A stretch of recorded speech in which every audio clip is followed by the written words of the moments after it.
Kristus. Ya, kita lihat untuk menjadi murid Kristus ada beberapa langkah yang harus kita lalui. Langkah yang pertama, kita lihat gambar yang pertama. Dari orang berdosa, percaya Yesus, lahir baru menjadi anak Allah. Itu langkah yang awal. Seperti yang dikatakan 2 Korintus 5 ayat 17 mengatakan, setiap orang yang ada dalam Kristus Yesus, dia adalah ciptaan yang baru. Yang lama sudah lenyap, yang baru sudah terbit. Untuk menjadi murid Kristus, tidak bisa hidup dengan cara lama. Kita harus sungguh-sungguh lahir baru, baru bisa menjadi murid Kristus. Itu langkah pertama.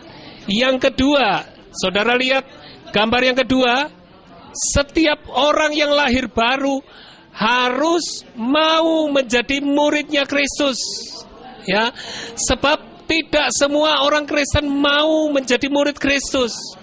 Ya, mengapa tidak mau? Ada sebabnya, saudara. Sebab yang pertama, yaitu untuk menjadi murid Kristus, ada harga yang harus kita bayar. Nanti kita akan lihat berapa sih harganya yang harus kita bayar. Yang kedua, ini kehendak Allah. Untuk kita menjadi murid Kristus itu adalah kehendak Allah. Yang ketiga, ada ikatan-ikatan dosa di dalam hidup orang-orang percaya. Mungkin itu pekerjaan, mungkin itu cinta dunia. Seperti seorang yang bernama Demas. Di dalam surat Yohanes yang pertama dikatakan Demas mencintai dunia ini sehingga Demas meninggalkan pelayanannya. Ya, sebab itu jangan seorang pun di antara kita yang masih terikat dengan segala perkara. Firman Tuhan dalam Lukas 14 mengatakan seorang murid Kristus itu tidak terikat dengan segala sesuatu di dalam dunia ini.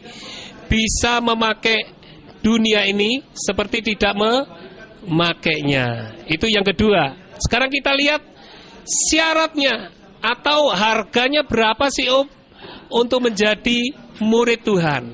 Ini kita lihat Lukas 9 ayat 23 mengatakan, ya, setiap orang yang hidup menuruti daging akan mati, kata Tuhan. Tetapi oleh Roh ia mematikan daging, maka ia akan hidup. Kuncinya bukan oleh karena kekuatan kita sendiri bisa mengalahkan daging itu, tidak. Berapa kekuatan manusia? Seringkali manusia jatuh bangun di dalam dosa. Tetapi Roma 8 ayat 13 mengatakan oleh Roh. Saudara tahu oleh Roh kuncinya? Oleh kuasa Roh Kudus yang ada di dalam hidup orang percaya. Nah, saya mau berikan satu ilustrasi, saudaraku. Tolong ditunjukkan kepada, ya, ini ada 2 anjing yang bisa saya pakai menjadi contoh. Ya, 2 anjing ini kalau ketemu mesti berkelahi, saudaraku. Ya, yang krem ini selalu kalah, diganggu terus dengan yang coklat. Lalu saya punya akal, saudaraku. 2 anjing ini saya pisahkan satu dengan yang lain. Ya, saya pisahkan. Yang coklat biasanya mengganggu ini tidak saya beri makan 2 hari. Yang krem ini saya kasih makan yang bergizi, Lalu 2 hari kemudian saya ketemukan 2 anjing ini kembali. Saudaraku, mereka akan apa? Berkelahi, tapi yang mana yang menang? Yang banyak makannya. Ini apa secara rohani artinya, saudaraku? Kalau roh kita terus senantiasa diisi dengan perkara-perkara rohani, ada hubungan yang akrab dengan Allah, maka roh kita akan kuat dan kita bisa berkata kepada dosa, tidak. Contohnya seorang jejaka, anak muda yang belasan tahun dalam Alkitab. Orang ini namanya siapa? Yusuf. Waktu di istananya Potifar. Ya, tolong. Waktu di istananya Potifar, saudara tahu, istri Potifar ini senang kepada siapa? Yusuf. Dia goda, dia rayu Yusuf, ingin mengajak Yusuf untuk tidur, berbuat cabul. Tetapi Yusuf seorang yang indah di mata Tuhan. Dia bisa berkata kepada percabulan, tidak. Sebab Yusuf rohnya punya hubungan yang akrab dengan Allah. Kuasa Allah menyertai Yusuf sehingga dia bisa berkata kepada dosa, tidak.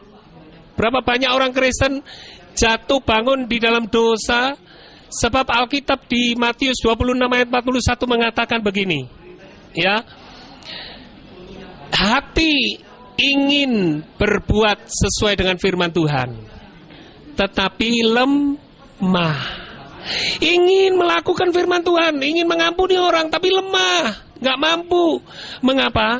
Sebab sembayangnya kadang-kadang kalau ingat sembayang, kalau nggak ingat, nggak sembayang. Kalau baca Alkitab, nek ingat. Kalau ngantuk ya sudah kebablasan, nggak baca. Inilah yang membuat roh kita tidak kuat. Seperti salah satu contoh, saudara tahu, Musa pada waktu di atas gunung, dia mengangkat tangannya. Israel dipimpin oleh Yosua berperang melawan Amalek. Saudara tahu apa yang terjadi? Waktu Musa mengangkat tangannya, Amalek kalah, Israel menang. Tetapi waktu tangan Musa penat atau capek, dia menurunkan tangannya. Waktu Musa menurunkan tangannya, Israel menjadi apa? Kalah. Amalek menjadi kuat. Amalek itu gambar kedagingan seseorang, ya, menjadi kuat kalau kita lupa sembahyang, kalau kita lupa berhubungan dengan Tuhan, ya. Sebab itu kita perlu membina hubungan dengan Tuhan tiap hari, menyangkal diri setiap hari. Di dalam Lukas 9 ayat 23 mengatakan setiap orang yang ada dalam Kristus Yesus, ya, Lukas 9 mengatakan harus menyangkal dirinya, memikul salibnya, dan mengikut aku setiap hari. Saya mau terangkan satu bagian dari menyangkal diri. Apa sih artinya menyangkal diri, saudara? Menyangkal diri itu artinya mematikan daging tiap hari. Seperti Yusuf, diajak berbuat cabul, tidak. Itu yang pertama. Yang kedua, saudara lihat di sini ada orang yang pikul salib. Ya, saudara tidak perlu membuat salib dari kayu lalu rame-rame di gendong begitu, dipikul. Ini cerita pikul salib itu mau menderita untuk Kristus. Ya, untuk menjadi murid harus mau menderita untuk Kristus. Apa sih artinya? Saudara tahu, saya memberikan satu contoh dalam Alkitab tentang seorang muda yang bernama Daniel. Daniel ini Alkitab mencatat kekasihnya siapa?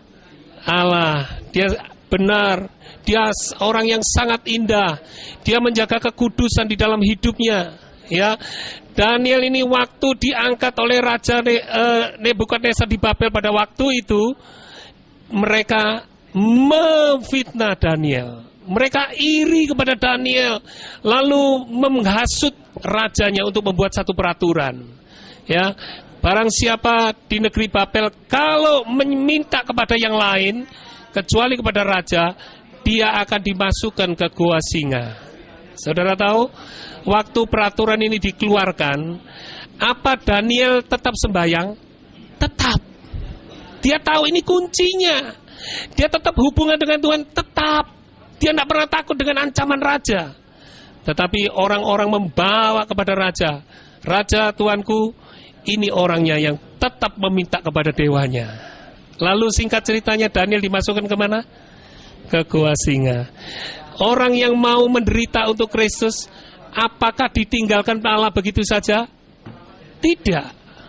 Seringkali istri bisa menjadi salib untuk kita. Kalau istri cerewet, kalau suami yang jahat bisa menjadi salib untuk kita. Kadang-kadang mertua, kadang-kadang menantu, kadang-kadang menjengkelkan. Orang-orang di sekitar kita selalu ada yang menjengkelkan kita. Tetapi sebagai seorang Kristus, dia harus mau memikul salib Tuhan setiap hari. Dia harus mau menderita karena Tuhan. Ya, sebentar, ini belum waktunya ya. Ya, terus yang seterusnya seperti domba mengikuti gembalanya. Ya, kita bukan cuma menyangkal diri, memikul salib, tapi kita belajar mengikut Tuhan Yesus. Enak atau tidak enak, tetap ikut Tuhan Yesus. Jangan seperti istrinya Pak Ayub. Saudara tahu istrinya Pak Ayub? Waktu enak, waktu kaya, waktu jaya, ya, istrinya Pak Ayub ini memuji Tuhan, ikut Tuhan dengan sukacita. Tetapi waktu bencana, dalam tanda kutip, itu masuk dalam hidupnya, bagaimana istrinya Pak Ayub? Menyangkali Allah. Kita harus belajar seperti siapa? Pak Ayub. Ya, belajar dari teladan Yesus setiap hari, melekat seperti carang di dalam pokok anggur yang benar. Seperti Yohanes 15 ayat 5 dan sampai 8. Ini anggurnya, saudaraku. Kalau saudara punya anggur ini, kalau sungguh-sungguh punya anggur begini, kepingin metik enggak, saudaraku? Saya kepingin di rumah saya punya anggur seperti ini, saudaraku. Tuhan pun rindu, ingin saudara berbuah seperti ini. Bagaimana caranya berbuah? Di luar aku, kamu tidak dapat berbuah, kata Tuhan.